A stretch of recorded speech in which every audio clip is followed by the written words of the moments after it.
Yo, what's up mga kayo Cubs? Magandang gabi po muli sa inyong lahat at syempre narito po muli ang inyong lingkod, Master Lekim. At welcome back po muli dito sa ating Master Lekim TV.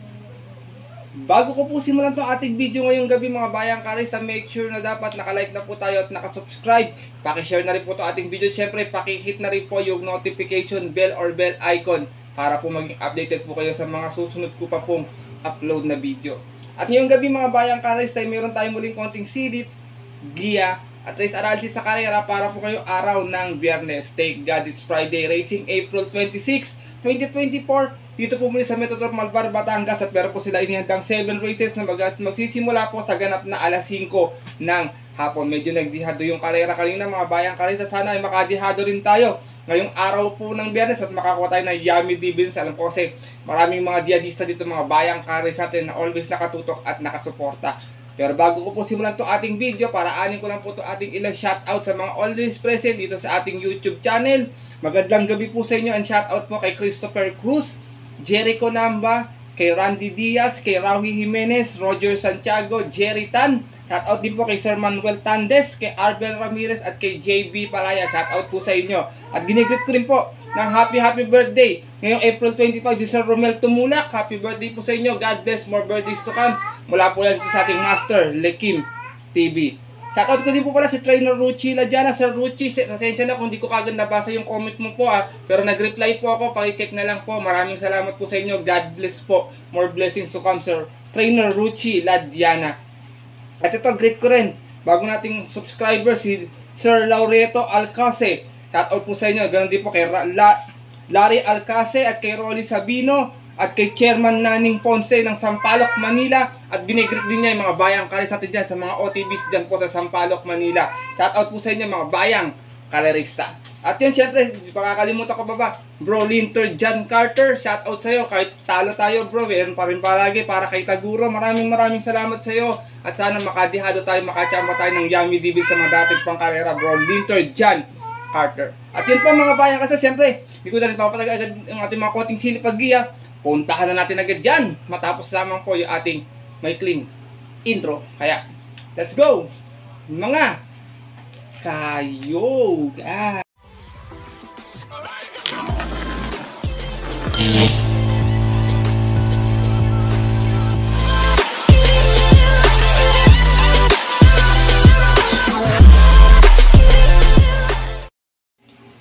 At gaya nga po ng nabanggit ko kayo na sa ating intro, meron lamang tayong 7 races na lalargan ngayong araw po ng Biyernes. Meron tayong tigisang set ng take all, pick 6, pick 5 at pick 4. Medyo mahirap yung lineup mga bayang karisa, medyo mga mababa yung grupo, maiden, tsaka may ilang mataas din. Pero din ko, I hope na sana may mga dihadong lumusot para makakuha tayo ng yummy dividends. At syempre mapasama rin tayo sa winners ng mga tinatayang pati mga exotic bets, take all, pick 6, pick 5, pati yung pick 4. Kaya ito, simulan ko na agad dyan mga konting silip at game mga bayang karisa. Siyempre wala na pong patumpik-tumpik pa.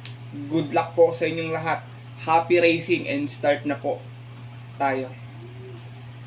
Race number 1, start na ating winner take all. 1200 na ating distansya, 3-year-old and above maiden. Meron tayong 7 rounds na maglalaban-laban. Dito medyo tingin ko apat agad ng bebenta rito, 2, 3, 4, 5 mga bayang karista.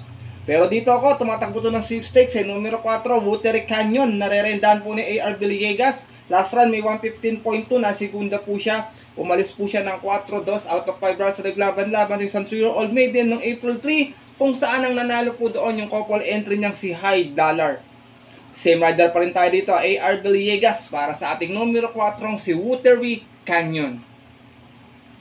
Second choice ko, numero 3, Ann Luis. Narerenda naman po ni Louie Lunar. Nagbabalik si Louie Lunar. Ito naman may 116.8 last time sa 1200. Dumating pong segunda, umalis ng 4-3. Out of 5 rounds naglaban-laban sa isang vicious run po. At yun po ng April 17, kung saan ang nanalo po doon yung imported na si Marilag. Same rider na rin tayo dito, Louie Lunar, para sa ating numero 3 na si Ann Luis. Race number 1, non-winner mga bayang karisa. Kayo na pong bahala kung may kursunada pa yan. Tingin ko si Polit Bell, galing sa pahinga lamang yan, pero always nayayamado yan ng mga nakaraang taon na tumakbo yan mga bayang karisa noong nakaraang taon. First choice ko po muli, numero 4, Watery Canyon. Second choice, numero 3, Ann Luis. Good luck po. At lipat na po tayo sa ating race number 2. Simula naman po ng ating pick 6 event. Another 1200 meters, lowest group, field accommodating with class 5, 5 split non-placers. Meron tayong 7 runners na maglalaban-laban. Dito, dalawa yung pangdihado ko, mga bayan kalisa na sana makachamp isa sa kanila. Long shot of the day ko po, numero 4, Express Lane, narerendaan po muli ni Jericho Serrano. Meron tong 131.6 nun kung saan nasigundo to sa 1400, umalis po ng 2.7. Out of 8 rounds naglaban-laban sa rating with 5 placers po yung po ng February 24, kung saan ang nanalo po doon yung kabayong si King Washko. Gaya nga po ng nabanggit ko, binalik ko ang renda kay Jericho Serrano para sa ating long shot of the day na numero 4, si Express Lane. Second choice ko, another dihado, magaang ang peso. Last time, medyo magaling tinakbo nito. Numero 3, Super Hawk, narerendaan po ni Apprentice A.R. Ramos. Meron naman tong 134 sa 1400. Dumating po itong segunda, pero umalis to ng 2-2. Out of 6 rounds naglaban-laban. Sa rating with 5 non-placer spot, yung po ng April 30 naman. Kung saan ang nanalo po doon, yung kabayong si Own Eagles Wings. Same rider pa rin, Apprentice A.R. Ramos, para sa dihado muling numero 3 na si Super Hawk. Isinasama ko pong third choice, numero 1, Let It Shine. Narerendaan po ni Apoy Asuncion. Ito naman may 116 flat sa 1200. Nasegunda po ito. Umalis naman to ng 1-1. Siya nagdala ng marcha. Out of 6 rounds naglaban-laban sa rating base 5 placer spot. Yung po ng March 27. Kung saan ang nanalo po doon yung kabayong si Pendant. Same rider pa rin tayo dito. Apoy Asuncion. Para sa ating numero 1 si Let It Shine. Race number 2, mga bayang kayo, sa tingin ko magulong karera to. Pas muna ako kay Baling Rikit. Kayo na pong bahala. Kung kursunadan nyo po, pwede nyo po isama bayang karera. Sa tingin ko, dihado mananalo sa race 2 eh. First choice ko po muli, long shot of the day, numero 4, Express Lane. Second choice, another dihado muli, numero 3, Super Hawk. At third choice, yung numero 1, si Let It Shine. Good luck po. At lipat na po tayo dito sa ating race number 3. Simula naman ang ating peak 5 event. 1400 naman ating distansya this time. Field accommodating with class 5, 6, and 10 split. At meron tayong 10 runners na maglalaban-laban. Dito, first choice ko, mga bayang karisa, numero 10, Asik Falls. Narerendaan po ni JD King Flores. Kumukuha lang ng tempo to. Hindi na matapat kasi minsan to pag nakarimate, nakalayo na yung kalaban. Medyo napapadpad kasi sa labas eh. Meron tong 131 flat na on, dumating itong pang-apat sa 1400, umalis ng 6-5. Out of 9 rounds naglaban-laban sa rating B6 and 10 din po. At yun po nung March 19, kung saan ang nanalo po sa karera nila yung kabayong si Destiny. From CA Reyes, this time ang rerenda, JD King Flores, para sa ating numero 10 na si Asik Falls. Second choice ko, horse to beat. Pag pinauna nila to, walang dumikit. Tingin ko tapos ang karera. Numero 2, Caraga Wonder. Narerenda ni John Alvin Guse. Ito namang si Caraga Wonder. May 130.2 sa 1400. Dumating po itong pang-apat nun. Umalis ng 3-3. Out of 7 rounds na naglaban-laban. Sa rating base 11 to 15 naman po. At yun po ng March 10. Kung saan ang nanalo po doon yung kabayong si Sultanov. From Boji Henson, this time ang rerenda, John Alvin Guse. Para sa ating numero 2 na si Caraga Wonder. Race number 3, kung may napupusuan pa mga bayang kalisa, dagdag na lamang po tayo ito. Kayo na pong bahalang magdagdag. First choice ko po muli, numero 10, Asik Falls. Second choice, numero 2, Caraga Wonder. Good luck po. At lipat na po tayo dito sa ating race number 4. Simula na ating peak 4 event. Balik tayo sa 1200 na distansya. Field accommodating with class 5, 5 split placers naman ito. Meron tayong 8 runners na maglalaban-laban.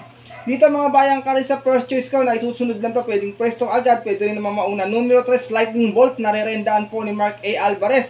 Meron tong 131.2 kung saan nanalo to sa 1400 nun, umalis lamang ng 4-4 out of 12 rounds naglaban-laban. Same rating base din po yun po ng March 13 kung saan tinalo niya po doon yung kabayong si Rise Up. From Don Marlon de la Cruz, this time ang rerenda, Black Superman Mark A. Alvarez, para sa ating numero 3 na si Lightning Bolt. Second choice ko, tingin ko to baka sa distansya lang to matalo kasi medyo maiksi. Numero 6, Raha Bago. Narerendaan po kayo ni JD King Flores. Yung owner na po pala to kay Sir Maki Macedo na pala to, si Raha Bago. Ito namang si Raha Bago, may 131 flat, na segunda po ito. Umalis ito ng 8-8 out of 9 rounds na naglaban-laban. Pangalawa sa bugo po umalis yan ha. Isang rating is 5 placers po yun po ng March 17 kung saan tinalo po siya doon ng kabayong si Cristiano. From Noel C. Lunar, this time, first time, JD King Flores, para sa kalawak na numero 6 na si Raha Bago. Isinasama ko pong third choice. Ito pag nakakondisyon to, walang pauunahin to dito mga bayang karerista. Numero 4, Sinag, narerenda ni John Alvin Guse. Ito naman si Sinag, may 116.4 sa 1200 nun. Dumating pong Tarsera, umalis ng 4-5 out of 6 trials naglaban-laban. Same rating based depot yung po ng March 27 naman, kung saan ang nanalo po doon yung kabayong si Pendant. Same rider pa rin tayo dito, John Alvin Guse, para sa ating numero 4 si Sinag. Wala sa kayo dito mga bayang karisa, pero may Estrella. Race number 4 mga bayang karerista, medyo magulong karera din to. Iba rito mga bebenta rin, taka may chamba kagaya rin ni Justifiable, tsaka tong si Jack of Clubs. First choice ko po muli, numero 3, Lightning Bolt. Second choice, numero 6, Rahabago. At third choice, yung numero 4 si Sinag. Good luck po. At narito na tayo sa likod na ating programa, ating race number 5. Di para tayo sa 1400 distansya. Hanggang last race na po ito, bayang karerista. Field accommodating base class for 28 and 33. Meron tayong 10 runners na maglalaban-laban, pero 9 in betting numbers lamang po tayo dito. Dito, first choice ko, couple entry 2 and 2A, Queen Louis with Louis Lunar, and 2A, imported horse Rangers with JB Hernandez. Queen Louis, last time Tarsera, may 127.8. Malis to ng 9 Gs, pangalawa sa Bugaw, out of 10 runners na naglaban-laban. Sa isang rating base 28-33 at yung po ng April 13, kung saan ang nanalo po sa karera nila yung kabayong si Primavera. From JB Hernandez, isa yung mga rerenda, Louis Lunar, para sa ating numero 2 na si Queen Louis. Samantala ito naman 2A na imported horse sa si Rangers ay galing sa panalo. Umakyat naman po ng grupo to dito. Meron tong 127.6 last time. Nanalo po ito. Umalis ng 5-4. Out of 9 runners naglaban-laban sa rating base 22 and 27 at yung po na April 13 din. Kung saan tinalo naman po niya doon yung kabayong si Doña Leoncia. Same rider pa rin tayo ito. JB Hernandez para sa ating 2A na si Rangers. Second choice ko, horse to beat, another imported horse, numero 4, magandang dilag, narerendahan po ngayon ni John Alvin Guse. Ito naman may 127.6 last time, kung saan nasigunda po siya kay Primavera. Umalis po ito ng 19, bugaw sa lahat, out of 10 rounds na naglaban-laban. Same rating base po siya po na April 13. From John Sargent Dio Campo, design po subukan ng renda kay John Alvin Guse. Para sa ating numero 4, si magandang dilag. Race number 5, kung may nasisiwal pa kayo magandang pang-upset, dagdag na lamang bayang karerista, kayo na pong bahala. First choice ko po muli, couple entry 2 and 2A, Queen Louis and Rangers. Second choice, numero 4, magandang dilag. Good luck po. At narito na po tayo din sa ating penultimate race ngayong araw po ng Biyernes, race number 6, another 1400 meters, field accommodating base class 5, 6, and 10 split. Meron tayo ditong 12 runners na maglalaban-laban pero 11 in betting number lamang po. Dito mga bayang karisa, pass muna ako sa couple entry 3 and 3A. Kayo na pong bahala rin kung kursunada niyo po. Hindi ko po gusto yung tinakbo nito last time bayang karista. First choice ko po rito, numero 1, sinubukan na nakaraan, Magnum Force, na rerendahan po ni Apprentice MR Elios. Last run, dumating itong pang-apat, may 129.6 sa 1400, umalis ng 8 sa East. Out of 13 runs naglaban-laban, same rating base po na April 12, kung saan ang nanalo po doon yung dihadong si Maki Boy. Same rider pa rin tayo dito, MR Elios, para sa ating numero 1 si Magnum Force. Second choice ko, magdadala ng marcha pag pinabayaan nila ng 2 kwartos, kahit 1400, tingin ko tatapos to. Numero 12, Mr. Manillennial, narerendahan po ni Pamboy Ponce. Itong si Mr. Manillennial may 116.8 sa 1200 huling takbo. Dumating po itong Tarsera pero sinagdala ng marcha 1-1. Out of 8 runs naglaban-laban sa rating B6 and 10 at yung po ng March 1. Kung saan tinalo niya po doon, ay yung nanalo po doon, yung kabayong si Top Jose. From Allison Public, susubukan na rin na this time kay Pamboy Ponce. Para sa ating numero 12, si Mr. Manillennial. Isinasama ko pong third choice. Ito wala sakiti, baka makachamba rin ang dihado. Numero 2, Silver Glow, narerendahan po ni O'Neal Cortez. Ito naman si Silver Glow, meron tong 130.4 huling takbo sa 1400. Natarsera po ito, umalis ng 4-5. Out of 5 runs naglaban-laban sa isang group based on time 16-17 at yung po ng March 31, kung saan tinalo po sila na nag-uumento ngayong kabayong si G-Skull. Same rider pa rin tayo dito, O'Neal Cortez, para sa ating numero 2 na si Silver Glow. Race number 6, penultimate race ngayong araw po ng Biyernes. Kung may nasisipat pa, dagdag na lamang mga bayang karerista. First choice ko po muli, numero 1, Magnum Force. Second choice, numero 12, Mr. Manillennial. At third choice po yung numero 2 na si Silver Glow. Good luck po. At narito na tayo sa ating huling karera ngayong araw po ng Biyernes, race number 7 para ating mapagbitong exotic bet sa take all pick 6, pick 5 at pick 4. Field accommodating base class 4, 16-21. Meron tayong 13 runners but 12 in betting number lamang mga bayang karerista to. Magandang karera din. Pero dito ako, first choice ko, nag-uumento to ngayon. Couple entry 8 and 8A. Autumn Shower with RC Susan and 8A Rainy Days with N.I. Uy Jr. Pero tingin ko si Autumn Shower yung magiging panglaban dito. Galing ito sa sunod-sunod na panalo mga bayang kalisa. Meron to 127.4 last time nanalo po ito. Umalis lamang ng 4-5 out of 10 runs naglaban-laban. Sa rating base 11-15. Bagong akyat nga lang siya ng grupo dito dyan po ng March 31. Tinalo niya po doon yung kabayong si Tool of Choice. From Apprentice A.R. Ramos, this time magre-renda Rico Camba Suson para sa ating horse to beat na numero 8 si Autumn Shower.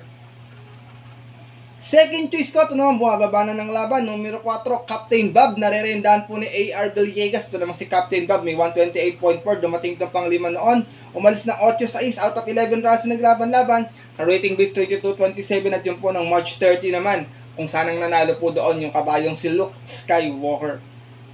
Same rider pa rin tayo, Dodong Villegas para sa ating numero 4 si Captain Bob. Isinasama ko pong third choice galing sa mabang pahinga, may angking tulong sa unan, maganda yung post position, numero 13 Moon Island, nare-rendahan po ni Eminem Gonzalez.